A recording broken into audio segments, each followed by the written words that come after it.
Welcome back to the double leg. I'm one half of the show, Hey Jai Picks. The other half of the show, the parlay. Joining me in to break down some UFC Vegas 81. Let's get it.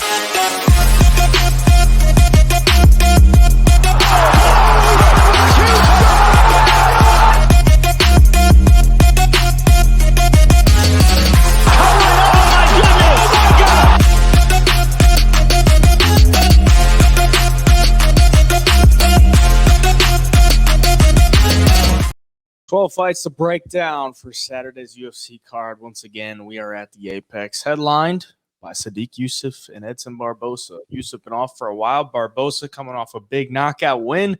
Should be a good scrap in the main event. Co-main event, Jennifer Maia, Viviani, Araujo, and then a couple other pretty solid fights on the main card. So don't want to miss it. We're going to break them all down. What do you think of the card overall? Got some scraps, maybe some fights where people don't necessarily know a lot of these names yet, but I think we got violence on this card. I think a lot of unders are going to hit, and I'm not going to be surprised if you see a lot of plus money underdogs cash in this week. I think it's a decent card, especially a good little teaser of some violence leading into UFC 294, which is going to be insane. We saw a good amount of dogs hit last week, so they might be barking again this week. We're going to go through, give you a breakdown of it, give you our pick. It's not the official bets. If you want the bets, you can jump in the double leg premium. Link is in the description for that. Gets you every single UFC card for less than $1 a day. And more times than not, these picks usually change throughout the week, whether, the line moves or just find something else out throughout the week. But we're going to break them down the best we can for you and give you some insight. Without any further ado, let's start it off with the main event. Featherweight bout here. Sodiq Yusuff coming in at -160 against Edson Barboza, sitting at +130, over under 3.5 rounds, +125 for the over, -155 for the under. As I said earlier, Sodiq Yusuff been off for quite some time. His last fight was October of 2022, so he's been off for over a year. But that was against Don Chairez, and that wasn't really a fight, man. It lasted 30 seconds. If you go all the way back to his real, fight against a ranked opponent, Chairez, and that was March of 2022. So stepping in here against Edson Barboza, was coming off a big win against Billy Q, a much-needed win for him because he was on a bit of a streak, 2 in a row, and then comes back with that flying knee. It's beautiful. We were there in attendance to see it, and he's 37 years of age, so if he's going to do anything, he's got to go now. He's always a tough fight. And he's going to be a tough fight on the feet for anybody. And that's probably where Sodiq Yusuff likes to keep the fight for the most part. What are you liking in this one? Yeah, it's tough because I love Edson Barboza, and especially seeing what he did to Billy Q in the last fight. He's obviously dangerous at any point in this fight. He's got the power, obviously the knees up the middle. He can kind of strike with the best of them, obviously. And it's how he's built his name. And the one thing I catch myself doing when I hear Edson Barboza is I think about like 2014, 2013 Edson Barboza. And that's who I'm envisioning in the octagon fighting, guys. But the truth of the matter is, outside the Billy Quarantillo fight, he doesn't really have a great win in a long, long time. Probably since Dan Hooker in 2018. I mean, he beat Billy Q, great win. Outside of that, he beat Shane Burgos, who left the UFC and has struggled in the PFL. He beat Makwan Amir Khani, not in the UFC anymore. And then he's lost to guys like Bryce Mitchell, Giga Chikadze, Dan Ige, Paul Felder, and Justin Gaethje, all top high-level guys. But I think Sodiq Yusuff is a few fights away from being in that category of one of the top guys in this division. I think he's got the skill set and the tools. So overall, I think this is a tough fight for Barboza.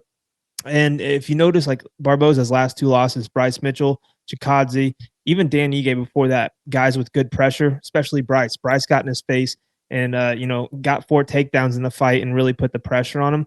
And Barboza was having trouble deal with that. And I kind of noticed in that fight that, at this age, he's still got power. He's obviously got a little bit of speed, but he's more so looking for the big knockouts now. He's not in there fighting guys in these 3-round decisions and winning them. Like, he's going in there for the knockout.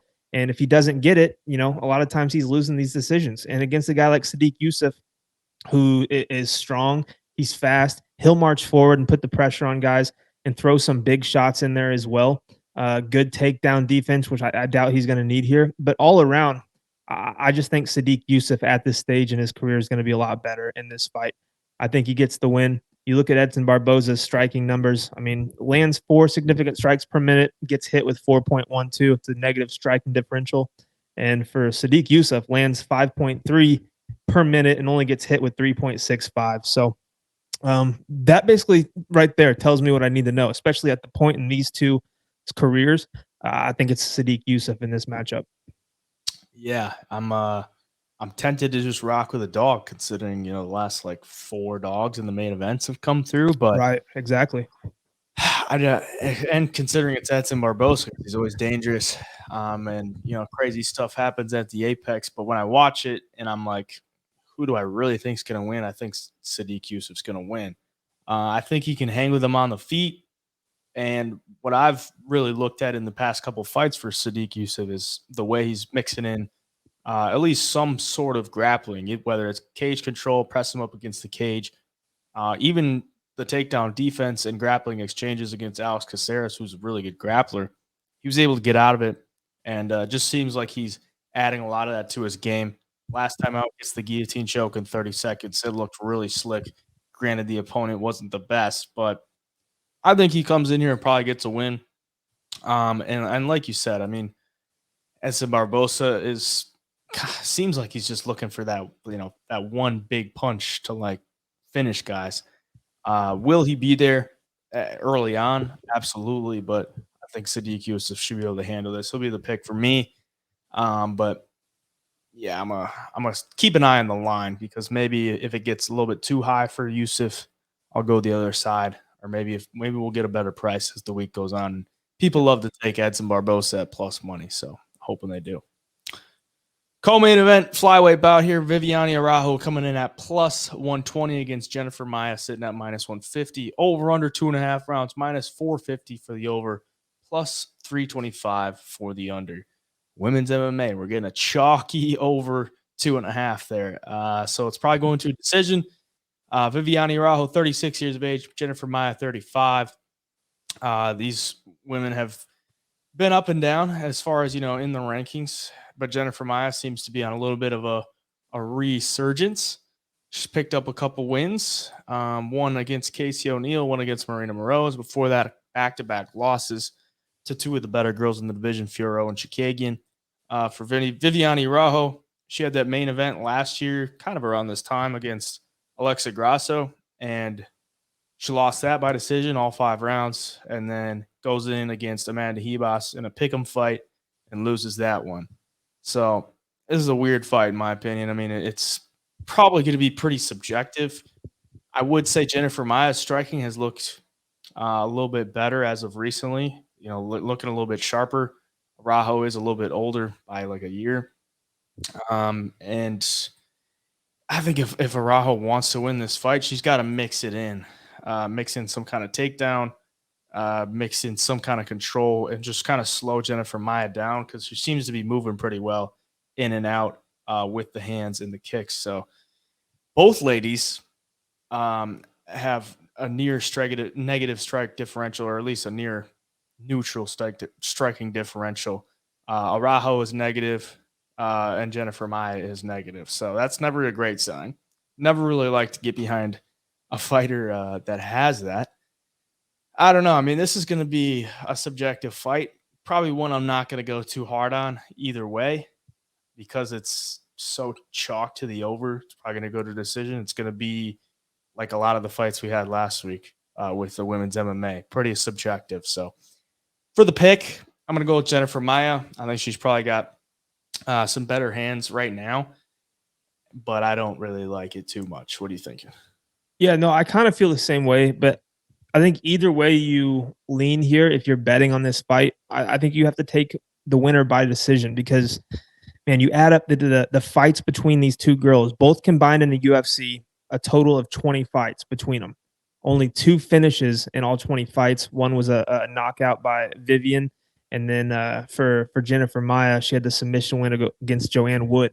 And everything else has gone to decision, win or lose for both girls. So that tells me this thing is going the full distance. You might be able to get, a little bit better number if you're betting the favorite here to win by decision. But ultimately, I think if it stays on the feet, I agree with you. I think Jennifer Maia probably a little sharper. Especially, how she looked against Casey O'Neill was pretty impressive, all things considered. Casey O'Neill, I believe, was undefeated. Everybody was pretty high on her, good striker and grappler. And Jennifer Maia went in there and landed 145 strikes on O'Neill, which was impressive, and got the win, upset win as well. Now for Vivian, I mean, if she gets the fight to the ground, I think that's her best path to victory, because we've seen Jennifer Maia on her back before. We've seen her be controlled and have problems getting back up to her feet. So, I mean, there's a world where she gets her down 2 times, one in the first, one in the second round, wins a couple of rounds, and comes out with a decision victory herself. So it's interesting. We'll see how Jennifer Maia's takedown defense holds up. Right now it's at 57%, where, for Araujo, I mean, 1.81 takedowns per fight at a 48% accuracy is pretty damn high for women's MMA. Tells you she can get fights to the ground. She will look for submissions. Doesn't really find any ever, but at least to the judges, she's trying to at least look for finishes in the fight.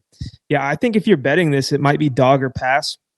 And Jennifer Maia looks so good in her last fight. I think people are going to hold on to that recency bias, and I think there's a chance Araujo comes in here and pulls off the upset. I'm going to bank on Araujo trying to get a couple takedowns and doing so successfully, even though after we both had that heartbreaking loss with Montana De La Rosa, who tried to do no wrestling or grappling whatsoever. I'm going to trust Araujo to get it done here. Yeah, that's what I'm thinking too. I'm like, if Araujo mixes in some takedowns, she's got a much better chance of winning this. But I just can't trust that she doesn't. I don't really want to, give her the benefit of the doubt that she has that fight IQ, because we've been burned on it before. But yeah, Maia will be the pick for me. But yeah, probably just better off taking dog or pass. Bantamweight bout here. Jonathan Martinez coming in at -115 against Adrian Yanez, sitting at -115 as well. Straight pick 'em, over under 2.5 rounds, +120 for the over, -150 for the under. Adrian Yanez coming off his first loss in quite some time. Jonathan Martinez is on a bit of a streak. Both men 29 years of age. Both men very similar. You see the height and the reach, and just the way they fight. Strikers, both of them love to strike. And Adrian Yanez more so of a boxer. And Jonathan Martinez kind of known for those leg kicks, seemingly now. He just picked up a good win against Said Nurmagomedov as an underdog. Before that, knocked out Cub Swanson with the leg kicks in the second round. 9-3 in the UFC and quickly rising up the ranks. So this should be a good fight. It's probably going to be the question mark of the week, because it's a pick 'em fight. A lot of times those are ones that people want to get invested in, because you're not getting anything crazy on one side. And I'm kind of torn here, because I think Adrian Yanez will get the better of the exchanges with the hands. Then Jonathan Martinez got those kicks, and they can start to add up. So if Yanez can't get him out early, I think Martinez could probably start to rack up some of that damage over time and maybe take over as the fight goes on. We kind of saw that against Nurmagomedov, and he was able to even grapple up Nurmagomedov. So that was something good to look at, and possibly using this one against Adrian Yanez. What are you thinking overall? Yeah, I mean, for Martinez, definitely more experience here on a 5-fight win streak. Honestly, though, against Said Nurmagomedov, I thought Said won the fight. I thought Said did some really good work, definitely won the first round. And then from there, the numbers in that fight, Said 47 strikes to Martinez 38. Said had 3 takedowns and 2 submission attempts. So it's like, I don't know if you can count that really as a good win for Martinez, but he did show a little bit of holes in the striking defense, at least in that fight. Said's really fast and a good striker. So maybe it was just that, but if you're a Yanez fan or Yanez better, it gives you a little bit of hope that Yanez can find the chin of Martinez. I mean, we saw Martinez KO'd by Davey Grant, a guy who likes that forward pressure, who's a decent striker, kind of like Yanez. And, betting wise, you mentioned something to me yesterday, is that you're kind of getting a discount on Yanez here because of his last loss. Takes his first loss in the UFC to Rob Font, who was a good striker, and knocked out in the first round, or TKO in the first round. And now you're getting him at even money against a guy like Martinez, who's a good fighter, who gets hit a little bit. And if you can, stay away from the leg kicks, he is beatable and he is hittable. After Martinez lost to Davey Grant, he didn't really fight anybody until Cub Swanson. And I mean, say what you want about Cub, but Cub's damn near 40 years old at the end of his career. And Martinez did exactly what he needed to do against an older fighter like that. So, yeah, for the pick, I think I really want to take Yanez, but for Martinez, I think if he survives that first round, I think Yanez could get a little sloppy with it. I think we saw it against Davy Grant towards the end of the fight, a little more tired, a little more sloppy, and he was became a little hittable. And if you do that against Martinez, Martinez is experienced enough with the leg kicks, the body kicks, and everything where he can kind of wear on you. So for the pick, I'm going to take Yanez because I just got a feeling, but this is a close fight in my opinion, especially after the first round. It's going to get really interesting. Yeah, I think I'm going to go with Yanez too. Like you said, I think you're getting a discount based on that loss to Rob Font, where he was a favorite in. Jonathan Martinez comes through as an underdog against Saeed in a fight that, like you said, not a lot of people think he won it. And then he's coming in here as a pick'em against Yanez, who was above him in the rankings. I think there's probably a lot of value on Yanez. I don't see a ton on Martinez at this point. So I'm going to go with Yanez for the pick. And if you look at the output, Yanez it's over 2 more significant strikes landed per minute. And he's got 100% takedown defense. Not a lot of people have really tried to take him down. And I don't really see Martinez, coming in here takedown heavy game, but he could mix it in. I'll still take Yanez for the pick, though. Middleweight bout, Michel Pereira coming in at we don't know, because this line got this fight got changed from Michel Pereira to Marc-Andre Barriault, but he's taking on Andre Petroski now. Petroski coming in on a winning streak. Pereira still on a winning streak, but he hasn't been in action because he had just a whole bunch of stuff, and most recently the weight miss against Wonder Boy. So now he's moving up to 185, and I think that was a good move because he has had weight issues before. But either way, we don't know the line here. What do you think the line's going to be at this point? I'm probably thinking Pereira like minus 175, minus 200. I was going to say like minus 140, minus 150, just because of the grappling edge for Petroski here. And the fact that Michel is moving up to 185 for the first time. Yeah. Like it seemed like he'd kill himself to get down to 170, and he's always in phenomenal shape. But that was even then, like 170 was really tough for him to make. So I think there's a chance that Michel comes to 185 and he's just kind of, middle of the pack as far as size goes. But then again, you're not having that rough weight cut down to 170 anymore. I mean, 15 pounds between those two divisions is a ton. 170 to 180. It seems like that should benefit Pereira a little bit here as far as his endurance, his output, maybe even chin. Dropping all that weight was never good for anybody's chin. So I do think Michel has a good chance to get it done here. Petroski, I never have really liked what I've seen yet from him, just because when he is really wrestling heavy and he can't find an early submission. He has a couple submissions in the third round early in his career, but it's against kind of lower level guys. But lately, it's like he looks a little tired and a little bit labored. I thought Gerald Meerschaert had a good chance to win that decision because of how he came on later in the fight. After Petroski, grappled and wrestled the first half of the fight, he looked really, really tired and labored.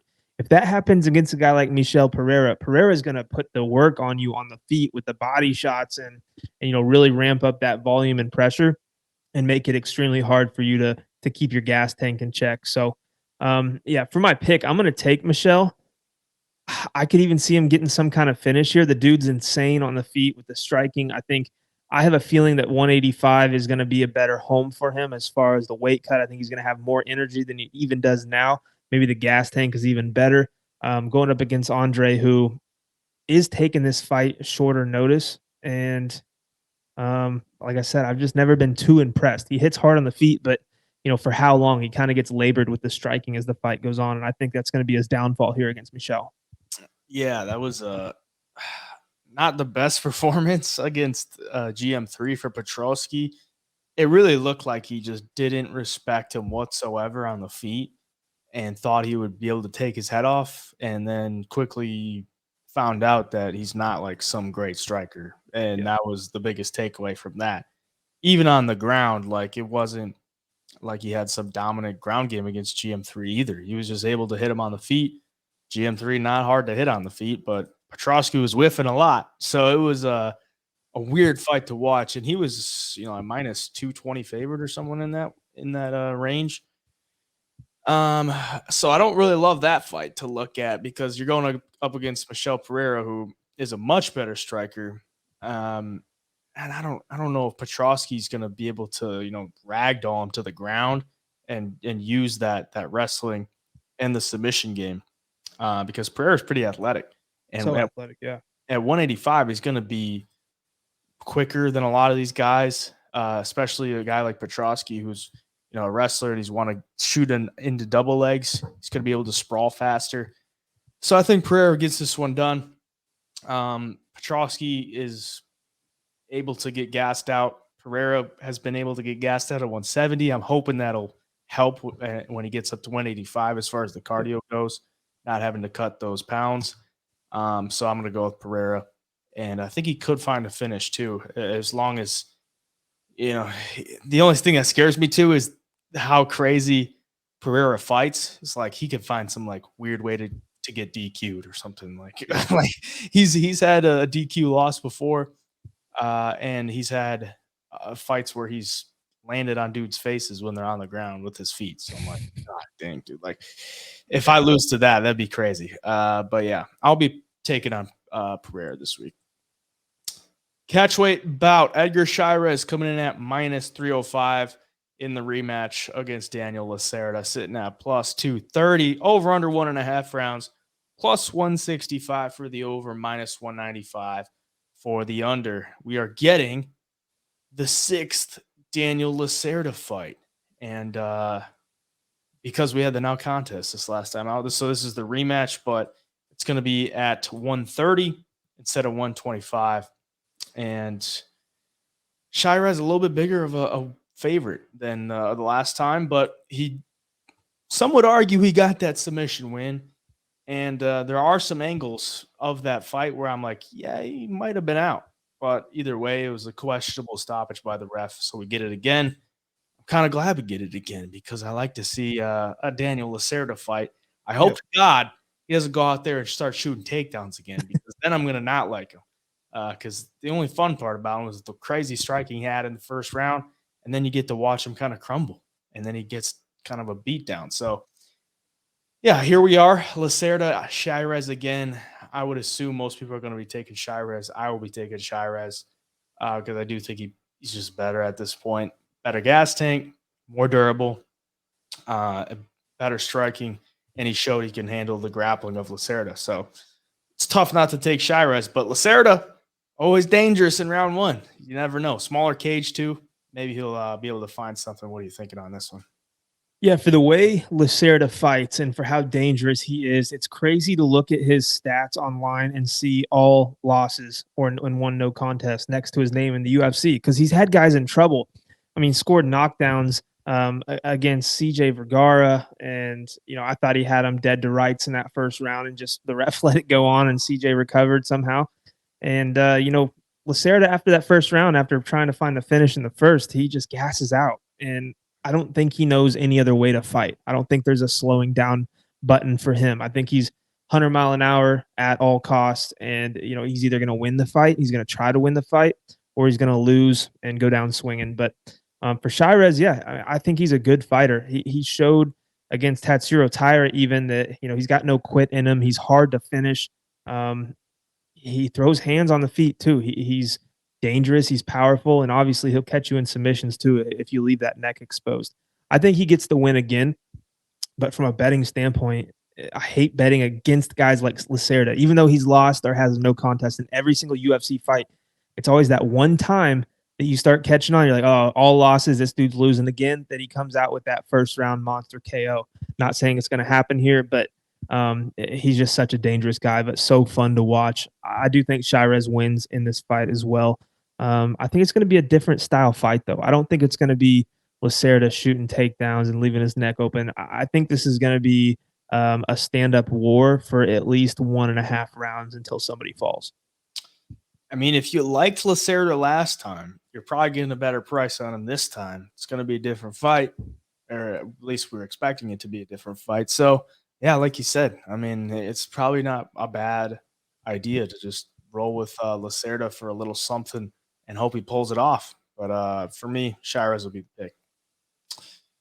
Bantamweight bout, Christian Rodriguez coming in at -155 against Cameron Saaiman coming in at +125. Over under 2.5 rounds, -175 for the over, +145 for the under. Here we are. This is probably going to be a controversial fight of the week as well. Cameron Saaiman picked up a good amount of wins in the UFC. He's kind of looked really good. I mean, for 22 years of age, he's got the ties with Dricus Du Plessis, still undefeated. And then you get Christian Rodriguez, who ended the hype for Raul Rosas Jr. It's going to be a fun fight, I think, and I'm hoping we do get a good fight. I'm kind of torn here, but if you look at Cameron Saaiman, all of his fights in the UFC have taken place on cards with Dricus Du Plessis, and this time he's not on the card. So I don't know if I like that for him, because he kind of gets maybe a little bit more bump as far as the weeks up to the preparation. He's still 22. So he doesn't have, a guy like Dracus with him in fight week, and it's going to be in the smaller cage at the Apex. He has gotten a win at the Apex. He was on the Contender Series. But either way, it's first time in the UFC fighting at the Apex. C-Rod looked pretty dang good in all of his UFC fights, even the one that he lost, short notice fight against Jonathan Pierce, and that was at featherweights. I mean, since then, first round finish against Josh Weems, and then the win over Raul Rosas Jr. A good fight. Who are you liking? Yeah, I'm kind of torn as well on this one. It's tough. Both guys, kind of up and coming prospects who are young, who have so much potential. And for Christian Rodriguez, though, the one thing I think people are looking too far into is that win over Rosas Jr. When he was able to survive, and then from there, Rosas Jr., when he couldn't find that early finish, he didn't really know what to do. And when he got trapped on the bottom, he might be a really, really good offensive wrestler and grappler, but he just wasn't good off of his back, I guess. And for Rodriguez, seems like the best element of his game is, just being a pure mixed martial artist. He's decent on the feet. He's decent with the grappling and wrestling. He'll get up from up under you, and he also shows the ability to take you down. And he's tough as nails, and he's got a lot of endurance. Can fight for the duration of a 3-round fight. So those are all things you really like to see. And for Saaiman, though, he's got like a little bit more urgency to finish fights, in my opinion. He's got 3 fights in the UFC, 2 wins by knockout, 1 by majority decision after, I believe, getting the point taken against Martinez that made the fight kind of close and interesting. And then, the TKO in round 3 against Joshua Wang Kim on the Contender Series. On the feet, I think Cameron Saaiman, a lot more volume here. His defense is good. He doesn't really get hit all that much. But he's got some power in his hands too. Out of these 4 fights under the banner, he's got a couple of knockdowns. He's got 3 KOs. So he's obviously dangerous. He averages 1.33 takedowns per fight too. You like to see that. Lands him at 66%. His takedown defense is only 41%, but he works himself back up to the feet, which is also good to see on his side as well. This is a tough one though, because it's like these guys are almost the same fighter, like both up and coming, both have impressive wins. Not a lot of losses. And, when Christian Rodriguez took the loss to Jonathan Pierce, when you look at JSP now, he's climbing the ranks pretty fast and he's dominating everybody, and he's a super good grappler. And Christian Rodriguez was able to have some success in that fight himself. So I think this is a razor close fight. I'm going to lean with the South African Cameron Saaiman here, just because of that finishing ability, just because of the urgency. He seems slippery on the mat. Well, I like Christian Rodriguez here, but man, I just think Saaiman has got a little bit more tools in his back pocket to find this win. But again, could go either way and could be really close. Could be a split decision type of fight.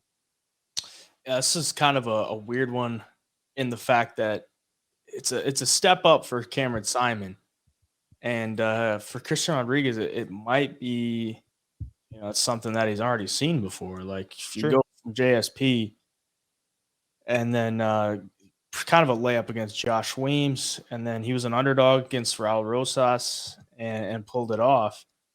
But for Cameron Saaiman, I mean, he's minus 560 against Terrence Mitchell, minus 275 against Martinez, minus 315 against Kozlo. These are fights he's supposed to be winning. I do think Chris Rodriguez has a good all-around game. I think Cameron Saaiman has a good all-around game. I think it really just comes down to who shows up that night. And at this point, I don't know. But I think Chris Rodriguez will show up, and I think he'll get the win. So I'm going to go with C-Rod.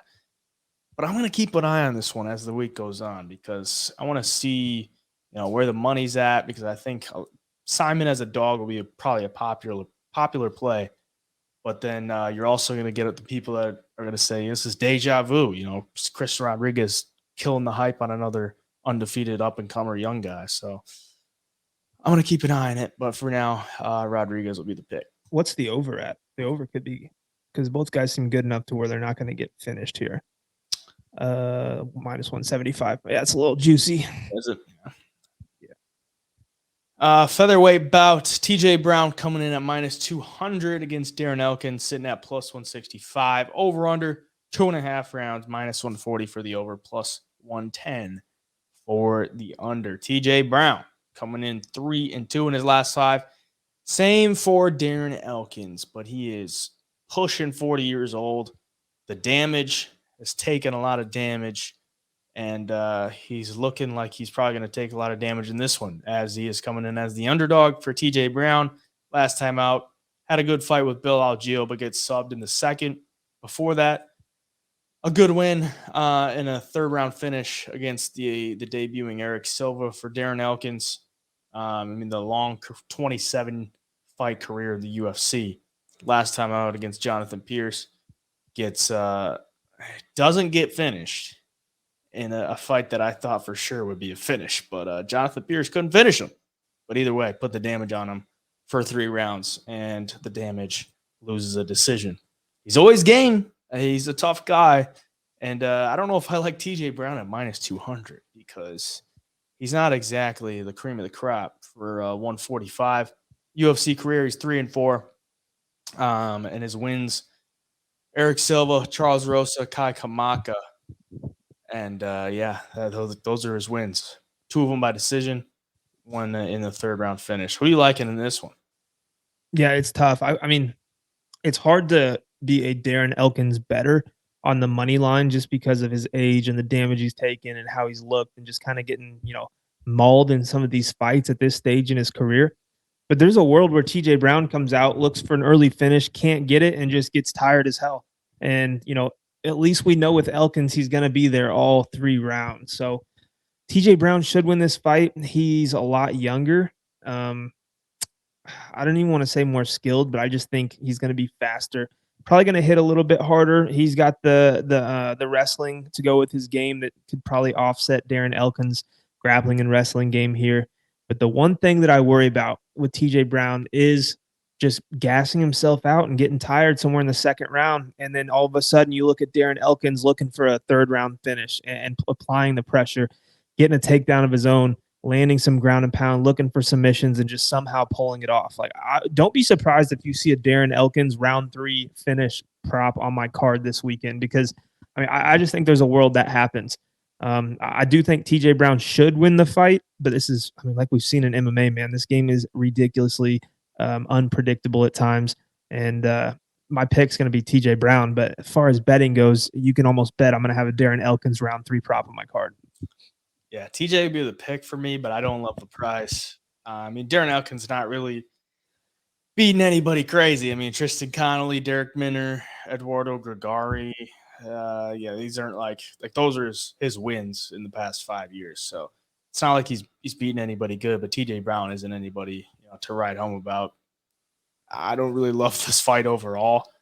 I'm not even sure for an over-under because Darren is so too damn tough that I don't know if it'll finish, or he's been finished, but it's also to the point where the doctor could just look at him and say that's enough. A lot of times it's kind of on the edge when he fights. So yeah, TJ Brown will be the pick for me. Probably one I'm not going to get super invested in though.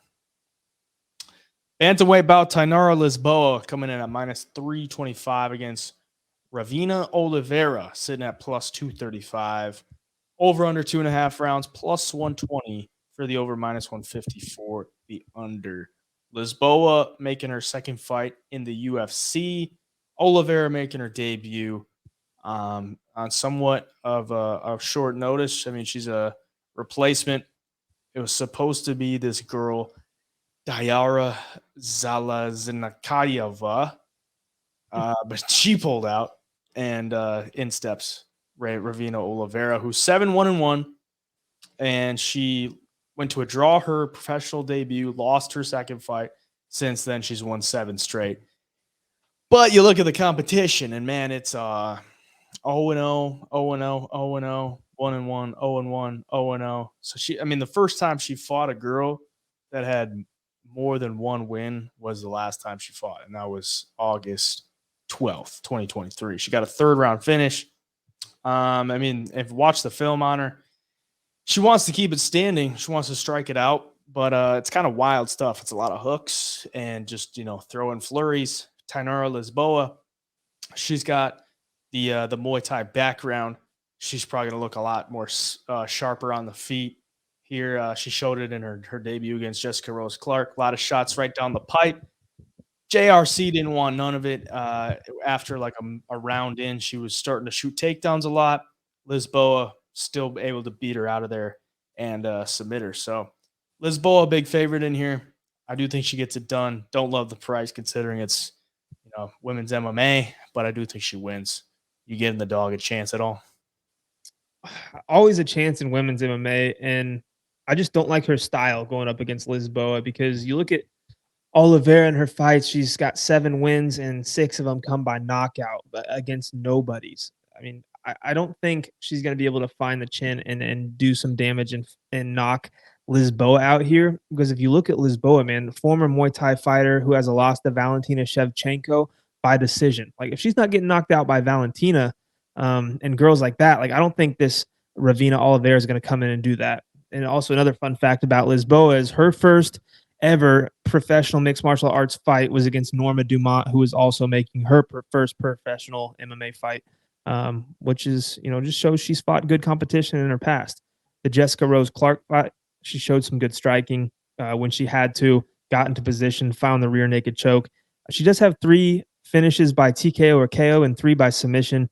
And when you watch her, you can just tell she's got a good, well-rounded game. She's got the Muay Thai, she's got the striking, but if you put yourself in a bad position against her or get a little bit tired, she could take your back and submit you as well. So I think this is a tough fight for Oliveira to come into the UFC with, especially going from, like you said, fighting girls with bad to no records, girls that are 0-0. She fought a few of those in a row. You're going to come in here against Lisboa, who's very well-rounded. I think that's a tough ask of Oliveira. So, yeah, give me Lisboa in this fight. Not going to be surprised if she finds the finish either. In defense to Oliveira, Lisboa, her professional career before she got in the UFC was 0-0. Her wins were 0-0, 0-0, 0-0, 0-1, 1-4, and then she gets a chance in the UFC. So you never know. I mean, Oliveira could be, much better than the line would entail, but yeah, Lisboa would be the pick for me. Lightweight bout, Terrence Mckinney back in action. No line out for this one, but he's taking on Brendan Marotte. And I would expect he'll be a favorite. Not sure how big, but how big of a favorite, because we all know his fight style is usually kind of round 1 or bust. But for him, he got back on track last time out against Mike Breeden, put him away in the first round. Brendan Marotte, 26 years of age, 4-1 in his last 5, and you look at his record, he's fighting out of the New England cartel, which is the likes of Calvin Kattar, Rob Font, and he's not fighting the best guys either. It seems like to be a big thing for like these New England cartel guys. Like, they're not really fighting anybody good. But the guy that he did fight, Adley Edwards, was 5-1 at the time. That was his only loss. Look at the fight after that. I watched it against Dan Dubuque. It's a split decision win. That was a concerning one because he almost got finished in round 1. But granted for him, I mean, he's never been finished yet. Terrence McKinney likely going to need a first-round finish to get a win. I'm interested to see what this line's going to be, but I don't know. What do you think the line is going to be? Yeah, I think you have to put McKinney at least minus 300 just because it's a UFC debuter. McKinney, although he does gas and has been finished a lot in his UFC career, it's against high-level guys. Nazim Sajikov, Ismail Bonfim, Drew Dober. Those aren't guys that take a ton of losses by any means, or they're going to take a ton of losses, and they're all good, well-rounded fighters. So, yeah, for McKinney here, I think he's going to be a big favorite. I think rightfully so. And honestly, you look at his opponent this week, and Brendan Marotte reminds me of Mike Breeden a little bit. And we all saw what Terrence McKinney did there. And I think this time, though, I called the Terrence McKinney first round finish against Breeden. Here, I think it's going to be a submission by McKinney. I think he will shoot a takedown at some point. He's going to piece him up on the feet, maybe look to dump him on his head, and from there just get that first round finish. So, yeah, I think it's pretty cut and dry. Even if McKinney slows down, with Brendan not really having that higher level experience, this UFC caliber experience, it's not like he's Ismail Bonfim, who's kind of a savage and has been fighting his whole, life against higher level guys. I think there will be quite the skill gap in this fight. And even if McKinney does get a little tired, I think he can survive this one. But I look for him to get the first round finish, and I'm going to call submission this time. Yeah, I think he probably gets him out of there early as well. But if you like the Marotte side, you might be better off taking it live after round one. We usually say that before every McKinney fight. Yeah, we do. Pretty true, because you're probably going to get some better value after that. But for McKinney, he was supposed to take on Chris Duncan, and once again, he's kind of fighting one of these lower level guys, and he's got to go out there and get a win. I mean, if he loses to Marotte, it's not a good look for Terrence McKinney. He'll be the pick for me. Maybe just better off taking the under as well. Bantamweight bout, Irina Alekseeva, the Russian Ronda, coming in at plus 125 against Melissa Dixon, sitting at minus 155. Over under 2.5 rounds, minus 170 for the over, plus 140 for the under. Russian Ronda surprised everybody in her debut with a first round knee bar against Stephanie Eckera as a pretty sizable underdog. And she's getting a fight here against Melissa Dixon, who's undefeated, 32 years of age for her.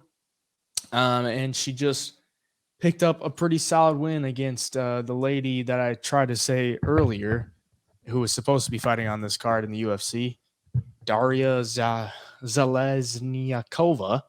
It was a first-round finish for her. That's a pretty solid opponent. I mean, Daria is 7-0, and she was supposed to get a chance in the UFC here. But, yeah, 5-0 for Melissa Dixon, and she's the favorite against Irina Alekseeva, who's coming off a first-round finish in her debut. Kind of shocked to see that. But, yeah, we still don't really know too much about the Russian Ronda. So maybe that underdog price is warranted. What are you thinking in this one? Yeah, it is a weird price, though. It's like it just feels like maybe the books didn't really respect Stephanie Edgar as much as a fighter, or maybe they thought it was kind of a fluky win. Grab the knee, get the knee bar, and come out with the submission. But it's kind of a fight between two girls with similar styles here. I mean, I think Irina Alekseeva has good pressure. She's going to come forward.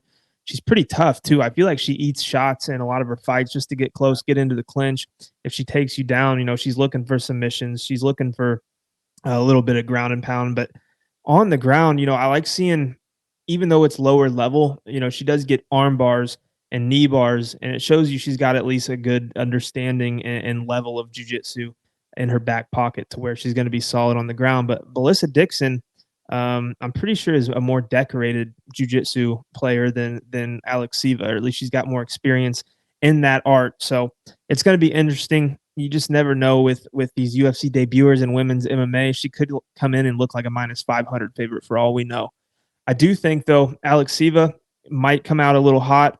And if she can't find that early finish, I think Melissa Dixon's going to use the grappling, use the wrestling, and just wear on her. And even on the feet, she's got some power too. She's not scared to stand and strike. So, for the pick, it's so hard to pick a girl coming into the UFC making her debut, but I'm going to do it here. As far as betting goes, I think this is dog or pass here all day long. Yeah, I would probably chalk it up to that too. Am I really going to bet chalk on a debuter going up against the Russian Ronda? I don't think so. For the pick, I'll take Russian Ronda, but this is a one you might want to just lay off or take a flyer up dog. Because first round knee bar, it's like, where do you go from that? Like, is Melissa Dixon gonna just completely disregard that and go into there and you play her normal game and get knee barred again? She definitely could. Yeah. Yeah, I mean, it's not like the Russian Ronda is like out here finishing everybody. She's got 2 wins by decision, her only losses by decision, couple subs and a KO. But yeah, lower level women's bantamweight here. I'll take Irene Alekseeva for the pick. But yeah, don't get too crazy on that one. Bantamweight bout, Chris Gutierrez coming in at minus 275 against Alatangheili, sitting at plus 220. Over under 2.5 rounds, minus 275 for the over, plus 220 for the under. This one, we broke it down last week because we thought it'd be on last week's card, but it's going to be on this week's card. And last week we didn't have any lines out. I believe I said minus 250, minus 300 for Chris Gutierrez. So it looks like we were pretty spot on there for the line. But either way, I mean, Gutierrez was supposed to take on Montel Jackson. Jackson pulls out. Alatangheili was supposed to take on Ronnie Yaya, and he gets a step up here in Chris Gutierrez, and he's coming in as an underdog. Both men, decent UFC career. Chris Gutierrez was cracking the rankings, but Alatangheili is 4-1-1 in the UFC, I believe. So it's not a terrible matchup for him. He's got some success in the UFC, but you look at the level of competition. I mean, his wins are Chad Hellinger, Kevin Kroom, and Ryan Benoit, Dana Bakary. He's only lost Casey Kenny. Chris Gutierrez at this point seems like he's made a lot of improvements, but he is coming off his loss to Pedro Munoz, so might be a little bit of a buy low spot, but either way, I mean, he's minus 275, so it's not super low for him. What are you thinking? Yeah, definitely could be a buy low spot. For Chris Gutierrez, though, you look at who he's beaten and how he kind of cracked the rankings. It was Frankie Edgar, Dana Bakary, Felipe Corrales, Andre Ewell. I mean, guys, I don't even know if anybody from that list is in the UFC anymore. So it makes me a little worried. Vince Morales. I mean, there's just not anybody really left that he's fought that are in the UFC and doing any good in mixed martial arts. So that concerns me. I think Alatangheili, if he can get the takedowns going, I don't know. I think he's got the power. Obviously, he's going to have to grapple a little bit against Chris. Chris obviously has the leg kicks in his favor. I think he should be more experienced, probably the more dangerous fighter. Overall, I just think he wins this fight. Give me Chris Gutierrez on this one. Not a big Alatangheili guy, honestly. Watching his tape, he hasn't really fought anybody either. I mean, there's a path to victory with the takedowns and control, but outside that, I just don't think he's going to deal with the leg kicks well. I don't think he's going to deal with the striking. He could find a big shot, but Gutierrez has showed he's tough, especially against Munoz. Got cracked, came back into it, landed some good strikes, outlanded Pedro Munoz, of course, over the course of those 3 rounds. So, yeah, give me Chris Gutierrez. Gutierrez, a pretty decent frame for 135, and the way that he fights, he uses it pretty well, especially with those kicks. He's really kick heavy, and tries to stay to the outside. The problem against Munoz is he was just able to crash in and catch him when he would, try to engage and landed the more significant blows. So Alatangheili could come in here and do that just like Pedro Munoz did, but I don't think he's near the level of Pedro Munoz. So I think Chris Gutierrez is rightful favorite. He'll be the pick for me. And Alatangheili, pretty negative strike differential, so we never love that. Chris Gutierrez is almost 2 more significant strikes landed than he absorbs per minute, so we love that. And yeah, he'll be the pick for me. Strawweight bout, Emily Ducote coming in at minus 340 against Ashley Yoder, sitting at plus 250. Over under 2.5 rounds, minus 340 for the over, plus 250 for the under. 1-4 in her last 5 for Ashley Yoder and a whopping 8-8 professional record. 12-8 for Emily Ducote. 29 years of age for her, 35 years of age for Ashley Yoder. That's probably a lot of why you're seeing that line so in favor of Emily Ducote. Ashley Yoder, not a single knockout on her record. She's never been knocked out, but she does have 3 submission wins. And this one's pretty heavy chalked to go to a decision. She's got 7 or 8 losses by decision and 4 wins by decision. So she's granted she's not fighting, complete cans. I mean, she's losing to Mackenzie Dern, Angela Hill twice. And I mean, her wins are to absolute nobodies like Miranda Granger, Saruri Kondo, Amanda Cooper. I mean, I couldn't even tell you who those chicks are. Emily Ducote, been in the UFC for a little bit over a year now, and she's 1-2. She had the fight against Angela Hill, got pieced apart. Same with Lupe Godinez, and her debut was against Jessica Penne, who she pieced apart. So it was looking like could be something in the strawweight division, and then back-to-back losses. She should get a bounce-back win here against Ashley Yoder. I don't really see a world where Ashley Yoder wins this fight, but it's women's MMA, and crazier things have happened, especially at the Apex, smaller cage. You never know. You see the reach. The reach is the big thing for Ashley Yoder. 6 inches in advantage for Ashley Yoder. Ducote can wrestle. She doesn't really use it much at all. I mean, she hasn't even landed a takedown. So yeah, she's usually keeping this fight on the feet. That might be a little bit of a red flag if you're going to be at a 6-inch reach disadvantage for Ducote, but she'll be the pick for me. Are you taking the dog in any facet here? I just don't like her here. I mean, she has fought good competition, but at the same time, she's not really beating any of the good competition. Ducote, even though she's got the 2 losses in the UFC, I think she's better than those show. I mean, Lupe Godinez, as we saw in Lupe's last fight, is a savage. Like, that's a tough ask for one of your first fights in the UFC. Angela Hill, obviously great volume and good striker. It was tough to deal with. Maybe Ducote wasn't quite ready for that yet. But the one thing Ducote, like you said, she's got the wrestling in her back pocket, but on the feet, she's pretty damn good. You can tell. And she throws these leg kicks, which are really damaging to her opponents, especially against Jessica Penne. But I think at this level, against a girl like Yoder, who is obviously beatable, you have all these losses that you can watch tape on for Ducote and see how these girls are beating her. And I think Ducote's well-rounded enough to implement any of those game plans that she saw on tape going into this Yoder fight. So I expect Ducote to look a lot better here. I expect her to maybe have her coming out party in the UFC to show that she is skilled. She's not a 1-2 UFC fighter. She's going to get on the win train at some point. And I think Ashley Yoder is the perfect kind of opponent to come out and do that to. Yoder, the one thing that would concern me is obviously it's women's MMA. She's a big dog, and Yoder's also 5'7" compared to Ducote's 5'2", and is going to have obviously that 6 inch is of a reach, so it could make it a little challenging for Ducote to close the distance, get in tight where she wants it, and to do good work in the clinch. But overall, I think this is Ducote all day long. I wish the lines were closer because of Ducote's last couple of losses, but the books weren't fooled by this one. So give me Ducote for the pick, but betting-wise, I'm not taking the dog on this one. The only thing I could see is maybe this is a spot where we see a Ducote finish because Yoder's never been finished. I'm sure everyone, if you're picking Ducote, is probably going to be on her by decision. And maybe, the books are looking to make a little bag and snatch up that decision money as well. So maybe Ducote finds a finish. It's in the Apex. First fight of the night, too. So, I mean, there's usually some weird stuff going on first fight of the night. Ducote will be the pick for me.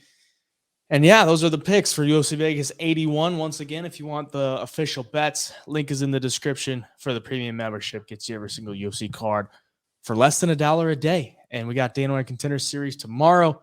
So get those picks for free there using the link in the description as well. Stay up to date at the Double Leg on Instagram to be updated when everything's going on. At HeyJob Picks on the medias for me. Where can they find you? All social media is at the Parlay MMA. And if you're watching here on YouTube, drop a sub to support the channel. Hit the like button for us. Till next time, Double Leg. We'll see you in the next video. See you.